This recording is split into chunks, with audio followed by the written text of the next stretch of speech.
डोंगरी जी महाराज तत्वार्थ रामायण में लिखते हैं कि कोई मिले तो दोनों हाथ जोड़कर जय श्री कृष्ण करो, दो चार मधुर शब्द बोलो। परंतु कोई मनुष्य कदाचित 2-4 महीने तक न मिले तो वियोग में उसका स्मरण न करो।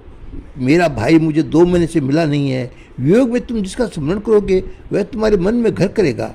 वियोग में जिसका चिंतन करोगे वह तुम्हें रुलाएगा, वही तुम्हारे दुख का कारण बनेगा। मिले तो ठीक है, और कोई नहीं मिले तो और भी अच्छा है। मन से निश्चय करो कि मुझे अब किसी से मनुष्य से मिलना नहीं है। मुझे विश्वास हो गया है कि किसी स्त्री अथवा किसी पुरुष से मिलने पर सच्ची शांति मिलती नहीं है। मुझे तो परमात्मा से मिलना है। किसी का तिरस्कार न करो, परंतु किसी जीव के साथ बहुत प्रेम भी न करो। राग द्वेष तथा प्रारब्ध उत्पन्न होता है।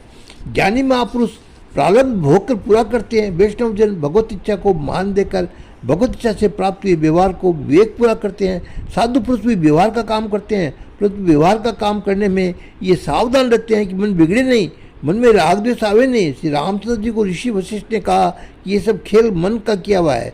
संसार मनोमय है, संकल्प संसार से खड़ा हुआ है। ये संसार संकल्प से उत्पन्न हुआ है। संसार मन की कल्पना मात्र है। संसार के सुख दुख मन की विश्वास है। मन का धर्म संकल्प से उत्पन्न होता है। संकल्प जाएगा तो सुख दुख जाएगा, समभाव जाएगा, आनंद मिलेगा। संकल्प जाएगा तो निर्भीकता आएगी, निर्भीकता शाश्वत शांति लाएगी। शांति के लिए संसार का त्याग करने की जरूरत नहीं है। संसार में रहो, परंतु मन को संसार का मन से त्याग करो। संसार का चिंतन छोड़ोगे तो मन शांत हो जाएगा। मन का नाश की ही मुक्ति है। जिनका मन मरता है उसको मुक्ति मिलती है।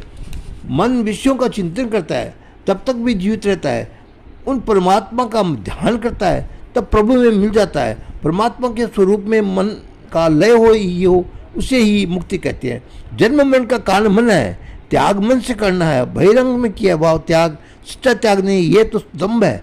अंदर से त्याग करो। भगवान ने गीता में ये आज्ञा की है कि बहिरंग में त्याग करे और मन से विषयों का चिंतन करे तो ये ढोंग कहलाता है। इसका कोई अर्थ नहीं है। विषेंद्रियों पर भी जो काबू रखे, मन से जो विषयों का त्याग करे और आसक्ति बगैर व्यवहार का कार्य करे, उसका त्याग सच्चा है। भगवत इच्छा से प्रारब्ध से जो व्यवहार करे प्राप्त हुआ है वह भगवत इच्छा को मान देकर परमात्मा का अनुसंधान रखकर करना चाहिए। मन को सावधान रखकर करना चाहिए। मनुष्य शरीर की रक्षा करता है, धन की रक्षा करता है, परंतु मन की रक्षा करता नहीं है। जो मन की रक्षा करता है वो महान बनता है।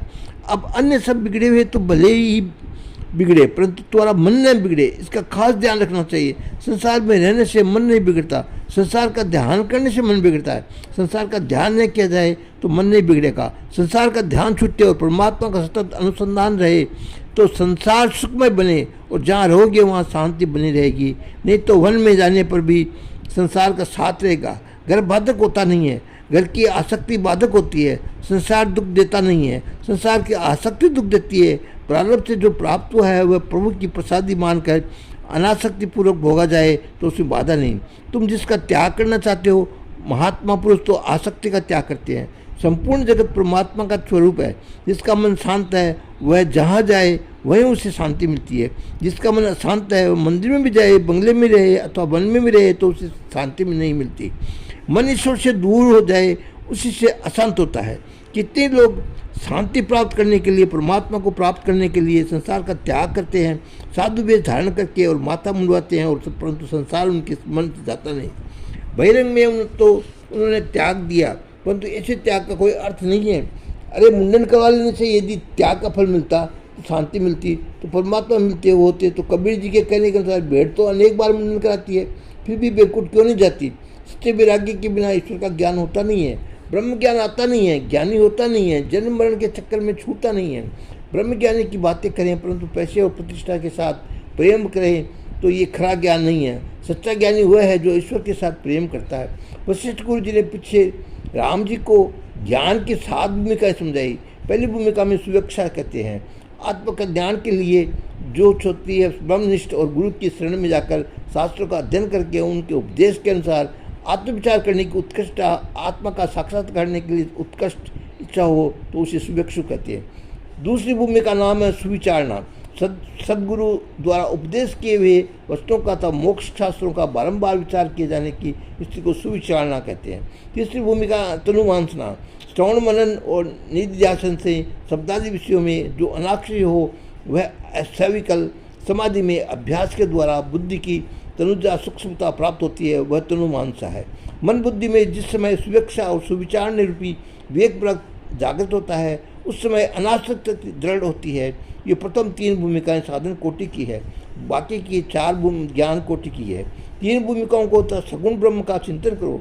3 भूमिकाओं को सिद्ध होने पर सब अविनाश नाश होगा और ज्ञान का स्फुर होगा। चौथी भूमिका को तुम कहते हो सतावती। प्रथम 3 भूमिकाओं से साक्षात पर्यंत की स्थिति अर्थात निर्विकाल समाधि रूप में स्थिति ही सत्तापति है।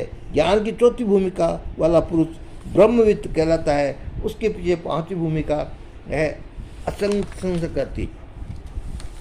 इस प्रकार डोंगरी जी महाराज कहते हैं। मैं आगे के तक आपको कल सुनाऊंगा। जय श्री राम।